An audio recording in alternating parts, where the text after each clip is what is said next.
So I've taken the best 5 albums by Nirvana and the best 5 albums by Pearl Jam, and I'm going to rank them from 10 to 1. So we kick off with this one here from Pearl Jam, coming in at number 10, the Avocado album, or the self-titled album from 2006. It's got some great tracks on it. Life Wasted is great. Worldwide Suicide is great. We've also got Inside Job towards the end of the album, but there is also a lot of skips on this album.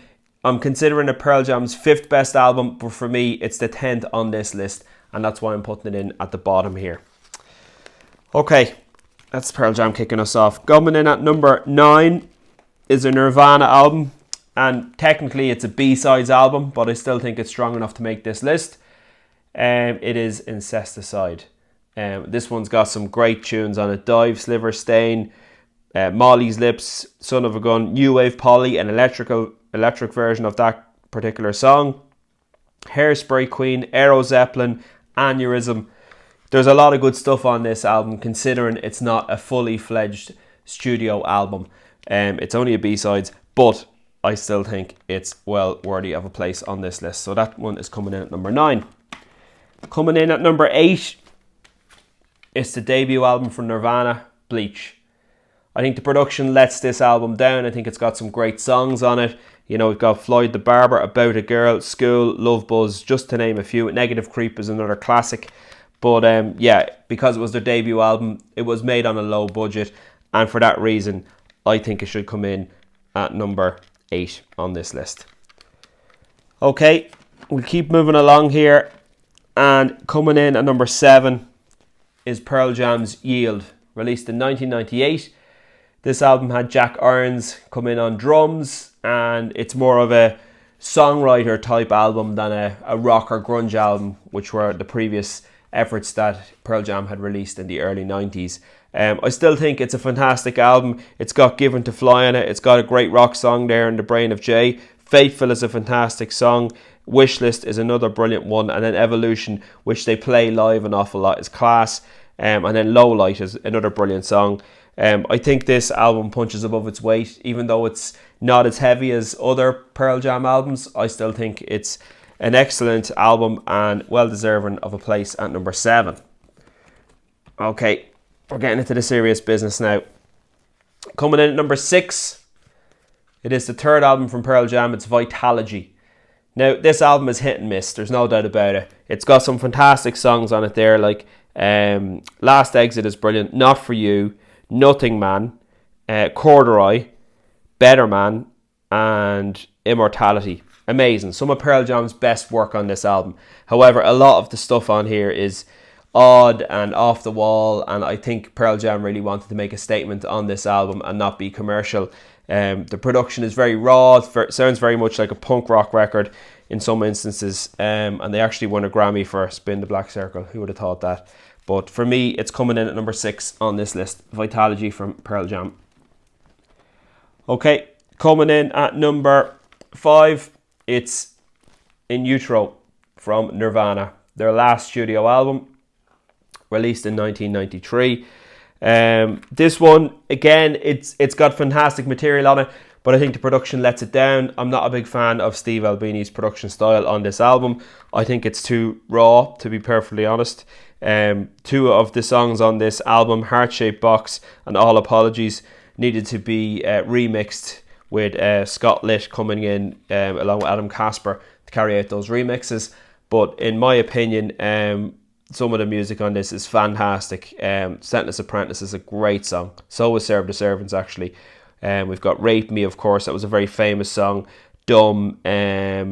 What else have we got? Penny Royalty, another absolute classic. So this album is, in my opinion, a little bit overrated, but I think if it was produced better, if it had been produced by Butch Vig, I would think it would have been a much better album. So there you go. That's coming in at number 5.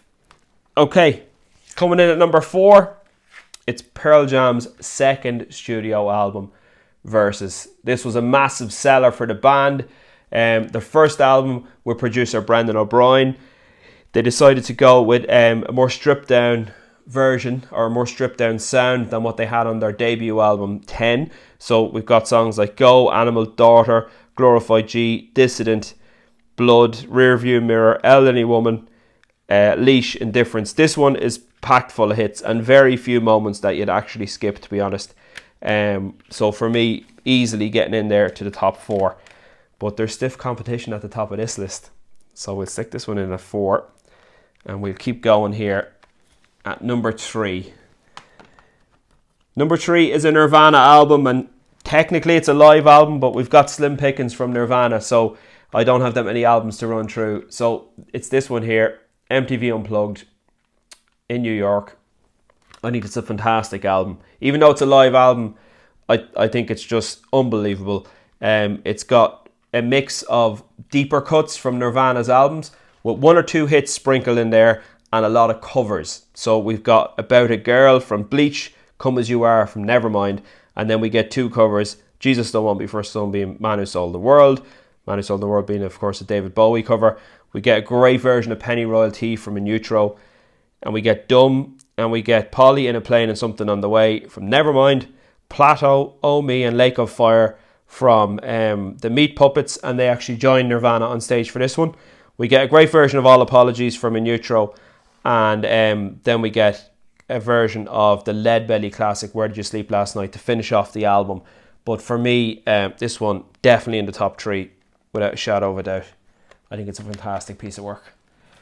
Okay, into the top 2. Who's going to clinch number 1 spot? Well, it was very tough, and there was 2 front runners on this for me, and you can probably guess what they are. So for me, coming in at number 2, it's 10 by Pearl Jam. Okay, debut album by the band. I absolutely love this album. I think the guitar playing on this album is amazing. Eddie's voice sounds amazing. The drums by Dave Cruzen, Jeff Ament on bass, absolutely fantastic. It's got their best songs by a mile, in my opinion. Once, Even Flow, Alive, Why Go, Black, Jeremy, Ocean's Porch, Garden, and Deep and Release. So there you go. Every song is basically a hit. It's like a greatest hits record.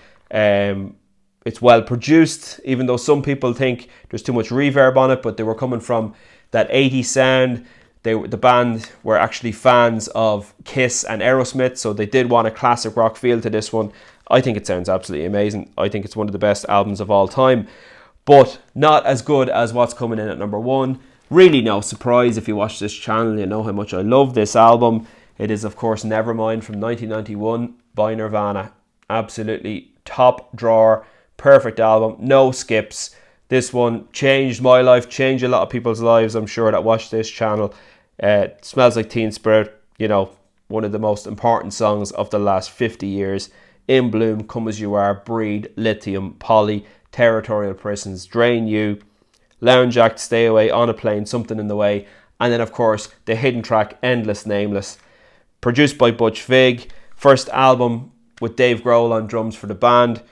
It's just an absolute milestone, still selling millions and millions of copies worldwide to this day. It's a testament to how great this album is. It sounds amazing.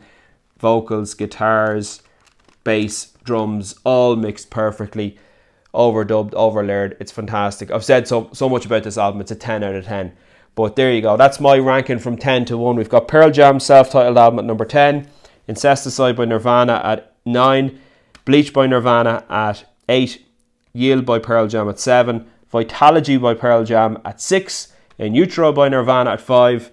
Versus by Pearl Jam at 4. At 3 we have MTV Unplugged in New York by Nirvana. At 2 we have 10 by Pearl Jam. And at number 1 we have Nevermind by Nirvana.